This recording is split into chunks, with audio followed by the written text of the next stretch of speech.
Hi friends, మా అల్లుళ్ళు మిమ్మల్ని ఒక పొడుపు కథ అడుగుతారంట పిల్లలు.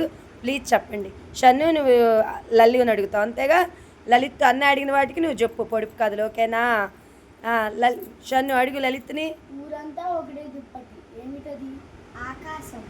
Very good Lalit.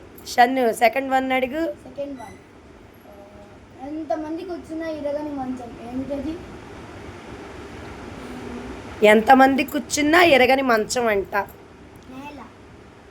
అరుగు. Very good. తెల్లని భూగోళం లోపల పసుపు రంగులో ఉంటుంది, ఏమిటది? గుడ్డు. Very good. దీన్ని కరెక్ట్ చెప్పాడో లేకపోతే తప్పు చెప్పాడో కామెంట్ బాక్స్లో మీరు తప్పు ఉన్నాయి కరెక్ట్గా రాసి పెట్టండి. థ్యాంక్స్. మా వీడియో నచ్చితే లైక్, షేర్, సబ్స్క్రైబ్.